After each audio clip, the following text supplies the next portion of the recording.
নমস্কার বন্ধুরা, আজকে 2 প্যাকেট বই কিনেছি। আবার বইগুলো সব কিনেছি প্রিয়াঙ্কা করপালের কাছ থেকে। প্রিয়াঙ্কা খুব সুন্দর করে প্যাকেট করে বই পাঠায়। দেখি আজকে আনবক্সিং করে কি কি বই কিনলাম।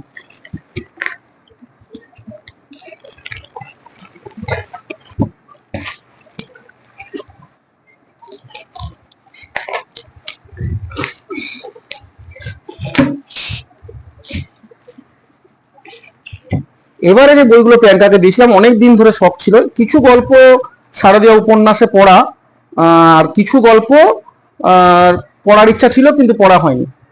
সরঞ্জিৎ চক্রবর্তীর বই, প্রথম গল্প বইটি হচ্ছে ঝাল লজেন। এবং প্রিয়াঙ্কা যেটা করেছে, প্রত্যেকটা বইয়ে সরঞ্জিৎ বাবুর কাছে গিয়ে অটোগ্রাফ করিয়ে এনেছে। ঝাল লজেন, কম্পাস, কম্পাসেও অটোগ্রাফ করা আছে।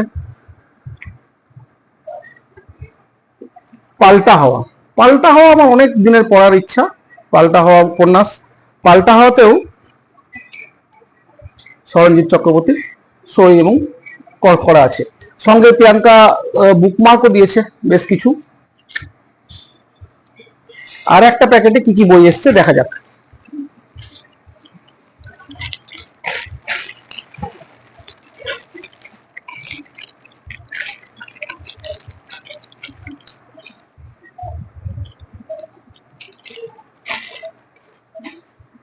জোনাকিদের বাড়ি, সরঞ্জিৎ বাবুর আর একটা খুব বিখ্যাত লেখা।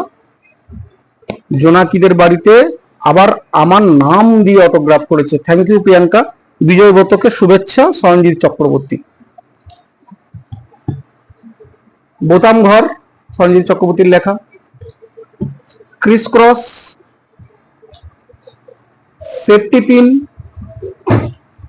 ছাতিম, আলোর গন্ধ। অর্থাৎ যতগুলো বই নেওয়া হলো প্রত্যেকটাতেই কিন্তু সরঞ্জিৎ বাবুর অটোগ্রাফ করা। তাই সরঞ্জিৎ বাবুর কালেকশনে যে বইগুলো পড়ার আমার খুব ইচ্ছা ছিল, সেই সমস্ত বইগুলো আমি পেয়েছি। আর একবার নামগুলো প্রত্যেকটা দেখিয়ে দিই। ঝাল লজেন, কম্পাস, আলোর গন্ধ, পাল্টা হাওয়া, ছাতিম, সেফটি পিন, ক্রিসক্রস, বোতাম ঘর এবং আমার প্রিয় জোনাকিদের বাড়ি। আপনারা এর মধ্যে কোন কোন বই পড়েছেন, কোনটা কেমন লেগেছে অবশ্যই জানাবেন।